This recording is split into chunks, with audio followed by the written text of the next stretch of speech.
You came here just for the Ancona, or you was Yeah. here before No, this is the first time. in Italy? No, not the first In time in Ancona. Italy, in Ancona, In yeah, Ancona. yeah. I've been 2 times to Rome, Mhm. one time to Turin, and then here now Ancona, yeah. Denmark is very, everything is like in little boxes and fits in, and even in Denmark, I think it's difficult sometimes being an artist, because if you don't fit in with society, you don't have a lot of space to like, how can you make a living of this? So you really have to like not hustle, but you know what I mean, like make Yeah. your way through to make it work. So and again, also like on the tattoo scene, we have a lot of tattooers, and we have a lot of tattoo history in Denmark. We go way back to the sailors and all of that, but it's also like there's only that many clients. You know, Denmark is only 5.6, so sometimes you also have like to travel to get more clients and make a bigger name of yourself. But I think the whole industry everywhere in the tattoo industry is kind of like, what's the word, like saturated, as like there's a lot of tattooers. So yeah. And how is the graffiti scene in Denmark? In Denmark, Denmark has, I think, what I would say like a very proud graffiti scene. Also like the tattoo scene, like we have a lot of history. So we have like a super active graffiti history in Denmark. I mean, when I was growing up, I was looking up to a lot of the guys in the Danish graffiti scene. And I also feel like whenever writers from Denmark travel to other countries, like they did get a certain amount of respect for how good they were, and also the people that did illegal graffiti, how yeah, good they were at that. So yeah. We have a lot of history in Danish graffiti. Yeah. When you started making graffiti? In '96, I did my first piece in '96, and then before that I only like tagging a little bit and stuff like that. But my first piece was in '96, yeah. But I never been. I'm not gonna sit and be like, oh, I was this like badass graffiti writer, did everything, because I didn't. You know, to be honest, I really sucked at doing illegal graffiti because I was nervous going out like everyone. But then when I get to the wall and start to paint, I don't have that. You know, you need to be a ninja. You know, you need to hear stuff going on and be alert. But I would be more like, wow, this is some cool colors. You know, wow, this looks really good, and you know, and kind of forgetting where I am. So so many times I would like people coming up to me and, you know, on my shoulder, like, what the fuck are you doing here? I'm probably just like, oh, you know, yeah. So my thing has always been more like the technique and expression and painting something. Sometimes I can use like 1-2 days doing. But I feel I always been like straight up with it. I never tried to be anything I'm not. Of course, I've done illegal graffiti, but not on the level of like true illegal graffiti writers, because that's a totally different league. You know, I know people that live that life, and I have a lot of respect for that, and that takes like a lot of blood, sweat, and tears to do it like that. So yeah, mine has always been like the more artistic expression of it that I really enjoy, like painting something in the street. So instead of you just sit at home and you have a drawing, and you look at the drawing and say, oh, this is a nice drawing, and then you put it on, nobody sees it. But But on the wall, now many you can people do a yeah. drawing and you can go out and paint it somewhere, and all of a sudden people are seeing what you're creating. And I think that thing got me like, oh, this is really nice, you know. So that's what I love about it. Maybe that point that you say now, it's something that you can also compare with social media, Yeah. but in the right way. Yeah. Because many people, many artists say, no, I don't want to post, I don't want to share on social media. But if you think about graffiti, that is like gives your art in front of the face of the people, Yeah. say you cannot don't see Yeah. my art. So we can see that maybe social media is not so bad. We just need to manage it. Yeah. No, I feel to be 100% honest, like I got like Facebook really early because I always wanted to go to Japan. So in the early days of Facebook, I was like in this like chat groups with people from Japan because I wanted to learn about Japan. And some of these people I was writing back and forth with was like, hey, you need to try Facebook because then we can, try to see each other's day and, talk together through Facebook. And Facebook, for example, for me, the whole thing of like posting pictures and people get to see it. Also, back in the days we had like, what was that? There was another social media, I can't remember, with only pictures. Is not Instagram, but MySpace. MySpace, exactly, MySpace. stuff like that. But Facebook had brought like more followers fast and people you knew and stuff like that. So it felt nice to draw something, paint something, whatever, and then you get to show it to the world. So I think for people that are like visually creative, that whole social media thing was like, wow, here we get to, showcase. So, but then again, what social media is today, it's good, it's bad, Yeah. Yeah, there is some good point, there is super bad point, but I hope that one day people can be more in control of their life, Yeah. I'm not sure that will happen, but I hope. Yeah.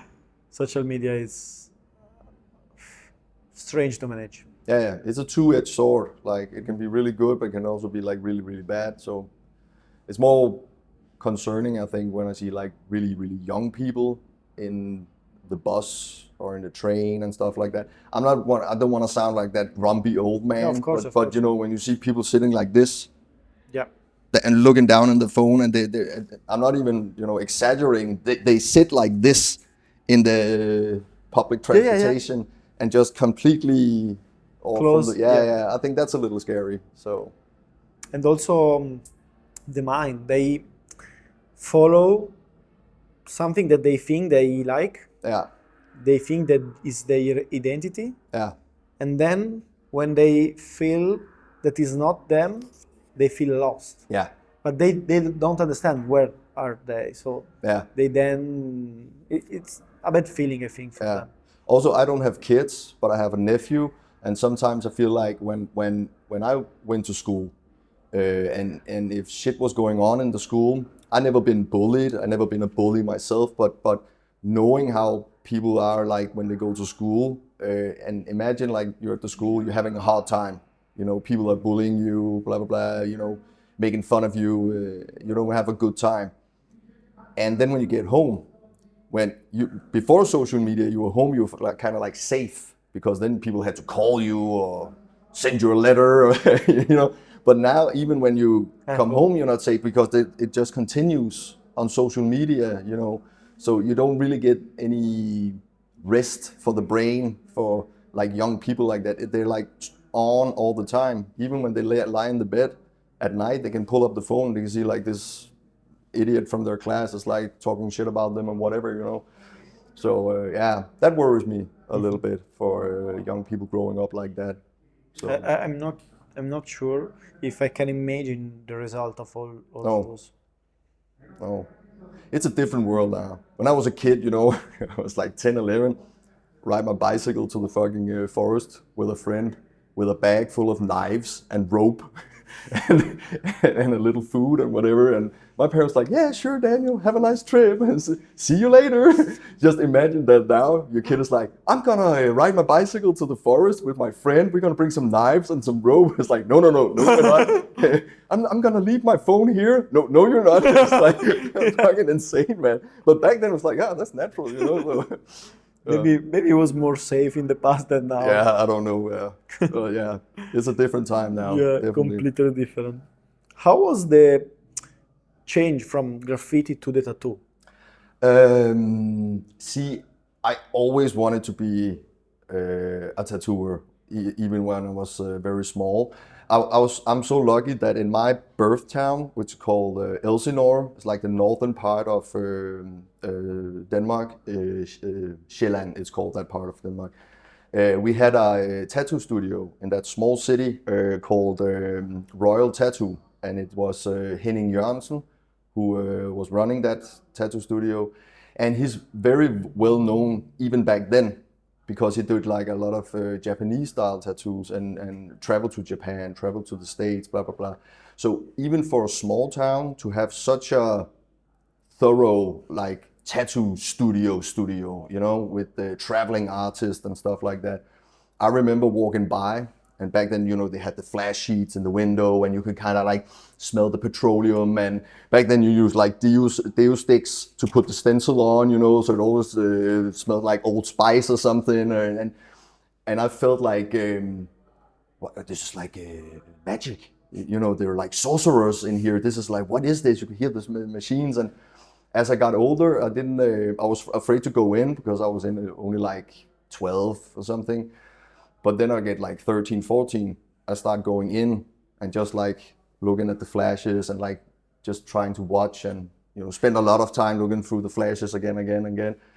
And yeah, I kept doing that for many years, not really knowing what, but it was just kind of interesting. And then when I was like 17, I was like, hey, if I get a permit from my mom and dad, can I get a tattoo? It's like, no, you can come back when you're 18.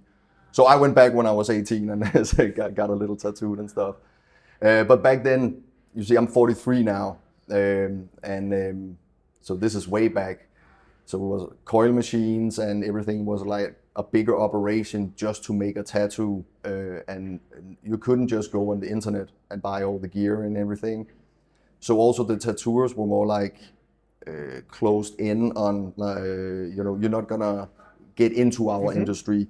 And I remember like when I was getting tattooed down there, I was like, yeah, I really want to be a tattoo artist one day. It would be so fucking cool. I draw all the time. And you could kind of like feel like now they didn't want to talk with you anymore. So I was also like, and also I never felt like, oh, I'm not good enough. I must draw more. I never felt I was good enough to ask for an apprenticeship in his studio. But then as I got older, I started to see a lot of people start tattooing. It's like, hey, I know this guy, he never draw in his life and now he's a tattoo artist and, you know, what the fuck? So I kind of got like, okay, now I gotta do it, you know? So the transition from graffiti to tattooing, because I always loved tattooing, a lot of my drawings kind of had like you would see a flash sheet in a tattoo. It kind of had like a little bit of tattoo look because I was looking at tattoos and thinking they look cool. So my drawing style, especially when it was only pencil, would kind of like look like tattoos with the shading and everything. And I took that into my graffiti. So the transition for me was actually kind of easy, making it into more readable tattoo designs like that. And also I think being a graffiti writer, transitioning into tattooer is kind of like an advantage, I feel. I'm not trying to make myself sound like I'm really good or anything, but when you paint graffiti, you have to like think, how long is this gonna take me? What kind of paint do I need? What kind of caps? You have to make a plan, like a mission, so you get used to planning all everything. These things. Yeah, so it comes natural to you when you start tattooing because you have to think, how long is this gonna take? How am I gonna execute it? How fast can I execute it so it's less pain? And how can I, so I don't have to go back and forth and everything. I think it comes easier to a lot of graffiti writers transitioning into tattooing, thinking like that. So for me, that was a big help anyway. So, and also I love technique and stuff like that. So it's like, you know, it just feels good learning that kind of things. I don't like math and stuff like that, but you know, the other part is cool, yeah. And there is any advice that you can say to the young you in the beginning? The young me I would definitely tell him like, you know, don't think you're not good enough. Just do it. You know, just go out and do it, because I always thought like getting an apprenticeship back then, it was like the sorcerer choosing an apprentice, like you have to be chosen, like this is a special thing. That's how I felt, you know. So I kept feeling like, oh, I'm not good enough, I have to draw more, I'm not good enough at drawing and blah, blah, blah. Well, basically my whole passion about it, I would have been a really good apprentice, I think, because I was really going in with my heart. So I would definitely tell myself, you know, stop doubting and just do it. And that would also be my advice to younger tattooers or younger artists, like try to go in it full throttle, because I spent my whole youth having like regular jobs that took up all my time. But every time I was not working a regular job, I was drawing, I was painting, so it was like having two jobs sometimes because I was so passionate about it. So if you can find a way to have more focus on, if you really want to be an artist, I think you should really try to find that way and just spend your time doing that instead of doing all kinds of other shit. Yeah, definitely. Thank you. My man. I enjoyed that. That was nice. Really Great. cool. I like it when Yeah. people want to talk. Yeah. It's not easy to find someone from Denmark that want to talk a lot. Yeah. No, I'm always telling people like, don't think of me as like, oh, Danish people are like Daniel, because No, it's not. most people are not like me in Denmark. So don't get me wrong, they're lovely people, Yeah, yeah, of course, but of course. most people are not like me in Denmark. I like talking with people, and especially if it's something like this where you get you have something on your heart and stuff like that. And I think I'm a little bit more open. I think sometimes Danish people get a bad rep because we're not good at the first encounter. I think Italian people and American and a lot of people, especially also from South America. yeah, they're so good, and they just go out, they just talk with everyone. Like, hey man, how you doing? It's like, in Denmark, we're like really good at, if someone approaches us, we're gonna be nice and talk. But doing the first step is but- like, no. Yeah. Maybe it's because of the culture, Because Yeah, definitely. in North Europe, many people came, steal things, Yeah. So now you are okay. Wait, you are safe, people. Yeah. Then you can open. Yeah, I don't know I think Danish people always been like that. And I also feel like sometimes people are like, oh, Danish people are not polite, or not friendly, and they're not good. But I feel if you got a Danish friend, you got a friend, not like a shallow friend, but one that's really like cares for you. I'm not saying other cultures like you don't have friends, but I think a lot of things can be a bit shallow. I think Danish people are more like, if you're my friend, you're my friend, like that. Like Italian from South. Yeah, I like that. I feel a little bit Italian from the south sometimes.